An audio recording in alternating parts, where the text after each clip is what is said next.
Okay guys, so andito tayo ngayon sa isa naming project, 17 story 87 units residential flats. So yun guys, condo po siya, condominium.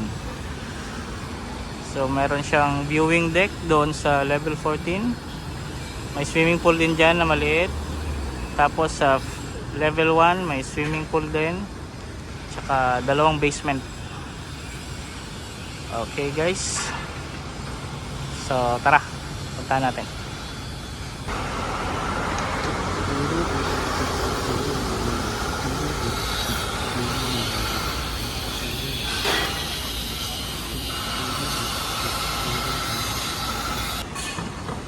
Ito yung pinakaharap guys.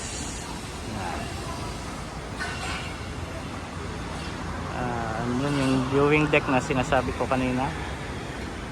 So dito yung main entrance, dito yung substation, dito yung guardhouse. Yan yung nakikita nyo yung harapan.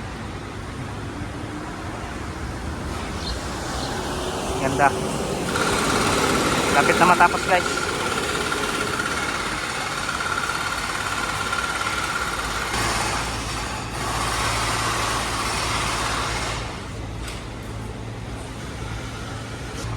Okay guys, pasok tayo. Alright.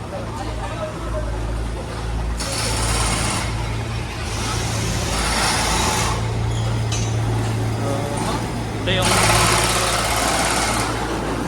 maingay. Okay. Baba muna ako ng basement. Baba muna ako sa basement guys. Kunin ko yung aking helmet. Ito yung pinaka drop off. Dito bababa yung mga taxi ganyan. Ito yung guardhouse.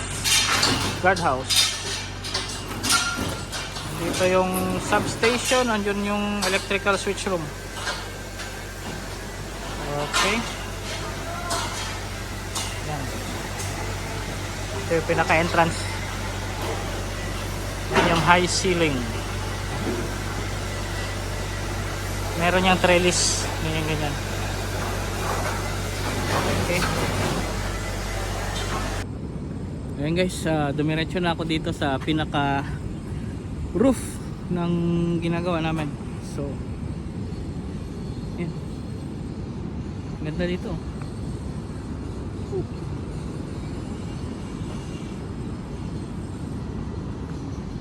Itong nandito Tantoksing Hospital. Tapos banda rito hotel. Ayan, may mall din dyan. So maganda yung location itong condo na to. Malapit sa city rin. So ganda dito. Ayan. Init okay, bigyan ko lang kayo ng konting tour dito. Tour ba? Okay. Ayan. So ayan yung pinaka nya, pinaka facade. So ayan yung pangalan ng building, pangalan nitong condo. Ayan. So yan, itong pagkabit namin ng facade dito, yan yung medyo challenging sa part namin itong facade light na yun, pababa. So dito, papunta doon hanggang pababa yan sa level 17, straight pababang 17, tapos may horizontal dyan, facade light. So medyo mahirap pagkakabit nyan. Okay. Ayan yung baba, katabing condominium din, ganda. Okay guys, baba tayo. Bale itong roof deck hindi ito accessible para sa mga residents nitong condo. Para lang to sa mga maintenance, mga equipments nandito, mga MB fan, yan, mga fan, tubig, domestic tank, yan dito. Para lang to sa mga utilities. So hindi to accessible para sa mga residents. Okay.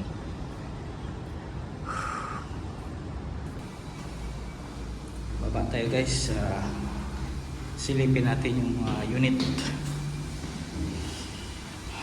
Okay.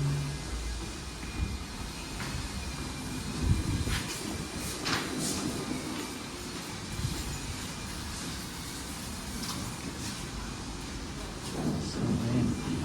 Ito, sample ng isang unit. Ito ay 2 bedroom. So, ayan. Yung bedroom, ito yung living, kitchen. May balcony na rin to. Ito yung maliit na unit. Ang pinakamalaking unit dito is 4 bedroom. So, ayan, ganda. Pag nasa balcony ka, ayan makikita mo. Yung kapitbahay mo dun. Kondo. Ay, sarap tumira dito. Ayan. Pag bumili ka ng condo dito guys, ano na yan, kompleto na yan. May as in fully furnished. Titirahan mo na lang. Meron na yung ano dyan, meron ng fridge, meron ng oven, meron ng cooker dyan, cooker, may hood, may washing machine. Kompleto na yun guys. Titirahan na lang talaga. Ang ilalagay na lang yung mga, siyempre yung mga, yung may-ari, siya na yung bibili ng sarili niyang kama, sofa, ibang appliances. Pero ano na siya, kompleto, matitirhan na talaga. Tutulugan na lang. Ayan.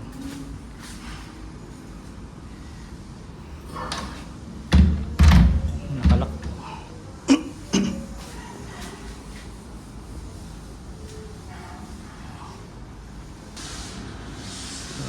Ito, dito tayo sa pinakamalaking unit. Ayan. Ito yung pinakamalaking unit. 4 bedroom to. Ito yung kanyang living. Ito yung kanyang kitchen. Ayan. Yung mga cabinet na yan guys. Ayan o. Utility room.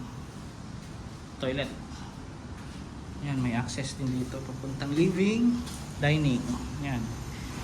Laki ng balcony. Ito toilet. Toilet nakalock. PBU kasi yan guys. Pag in-install, pag PBU ang toilet, pag in-install dyan, buo na. As in, kompleto na yan. Kaya nilalak para maiwasan yung damages. Kasi ano na yan, kompleto na. May bowl na. As in, finish na talaga yan. Mga tiles, salamin, kompleto na. Ayan. 1, 2, 3. Ito yung master. Ayan guys. Malaki yung toilet ng master. Itong toilet hindi to PBU tulad ng sinasabi ko doon. Itong toilet is hindi ginawang PBU kasi nung nagde-design pa lang hindi siya abot ng tower crane itong area kasi medyo dulo na to eh. So mahihirapan maglagay ng PBU toilet dito. So ginawang ano na lang to, cast in situ dito sa site. Alright. Ito ang master, may sariling balcony. Ayan o. Ang view, ang master is itong Tantoksing Hospital. Ito hospital din. Ayun, Mount Elizabeth Hospital din. Oh. Okay guys, baba tayo. Ito naman ang unit DB.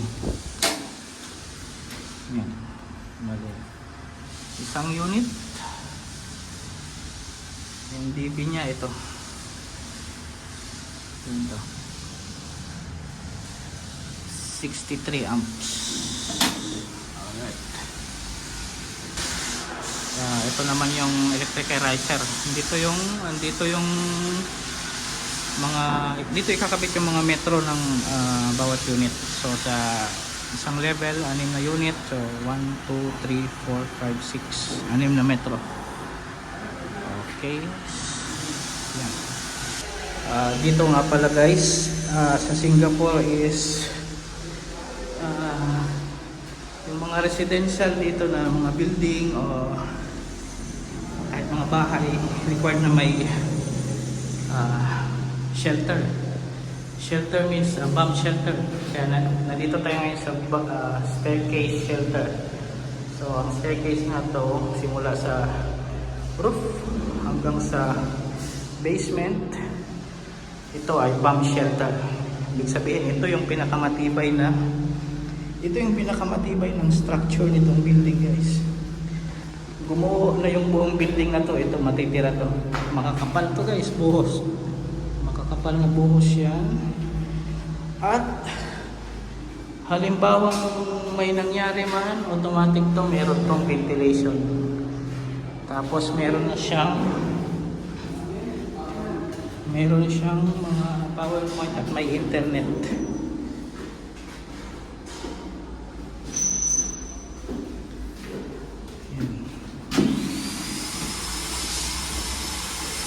Hawa.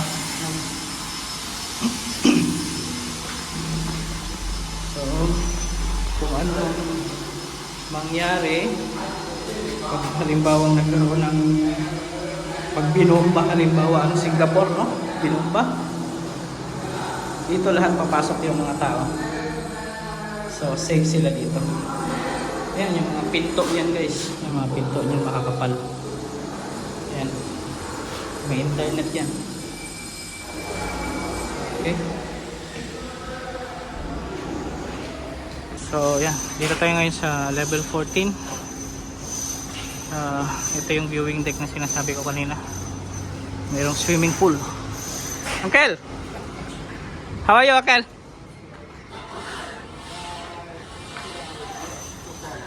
Huh? Which one? This one? Yeah.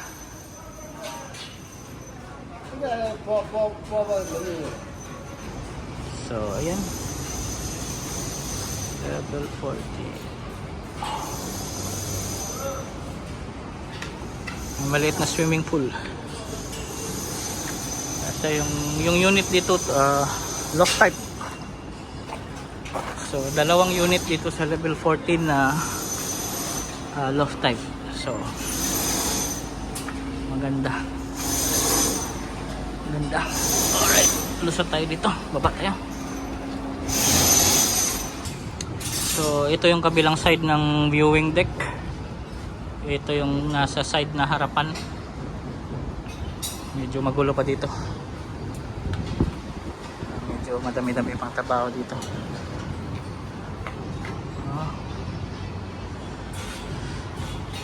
Okay. Meron din pala pakitaan din dito na rin ako kita dito.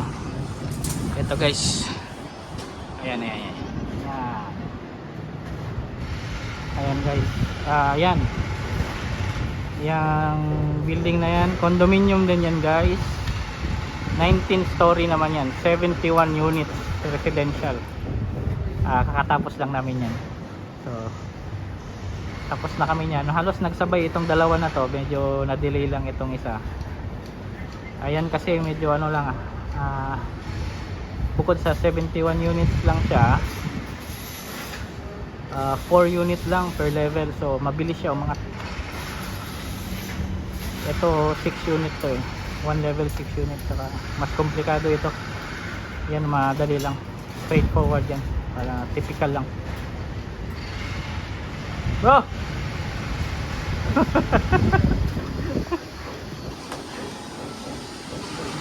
Okay. Ito yung sinasabi ko kanina guys na fully furnished na siya. Yan, may washer na. Yun o. Bali dito na tayo sa bumaba ng level 6. Medyo tapos na yung mga unit dito. Ayan, makikita nyo. Finish na. Wardrobe. May mga switch na dito. Yan o. Ganda ng toilet guys.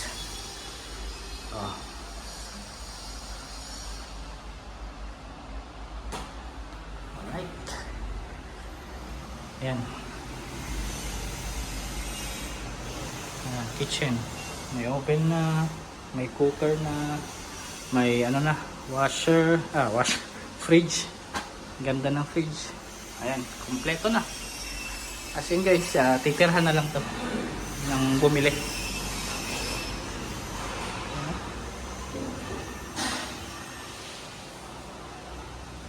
Ganda. Halos lahat ng nasa paligid mga ano din, kondo. Ayun yung sinasabi ko kanina na ano, kondo. Ayan. Toilet.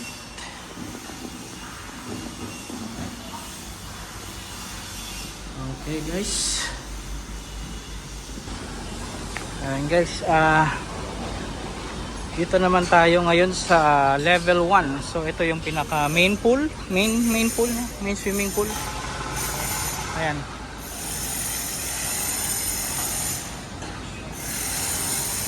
Ganda, no? Ito yung magiging landscape later. So may landscape. Ito yung swimming pool na sinasabi ko. Yan siya. Oh, ha? Ayos. Malapit na to guys, malapit na. Ito, landscape din, landscape. Ayan yung, ito yung facade.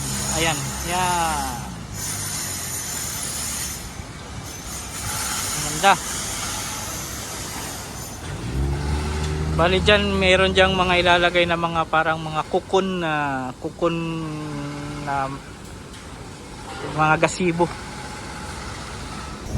So, yan guys.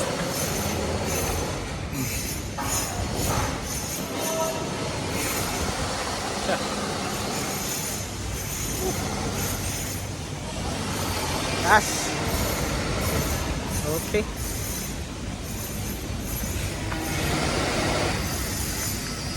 Baba tayo ng ano, basement.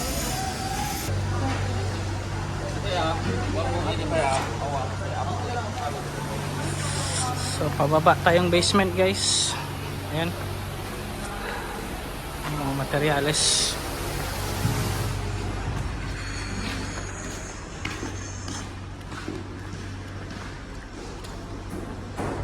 Alright, so dito mga tao nagpo-pull ng cable.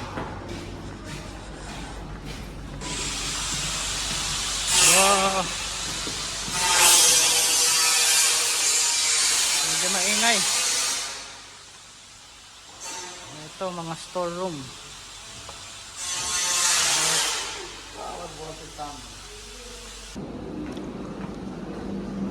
Okay, so dito tayo ngayon sa basement guys. So ang basement lang naman car park, no? So wala naman masyadong ano dito. Ngayon naka-store lang dito yung mga materyales. Dito rin pala sa basement yung mga pump room. Yan, sprinkler pump room. Yan. So yun lang ang meron dito sa basement. Basically car park lang talaga siya. So ito yung ramp paakyat ng basement 1. Yan. Paakyat ng basement 1. Nasa basement 2 tayo ngayon guys. So yan. Paakyat ng basement 1 to level 1. Yan. So yun lang guys. Yun yung maikli nating tour dito sa isang project guys. So ayan, hiningal ako guys. Paakyat pababa. Okay guys, sa susunod na video. Thanks.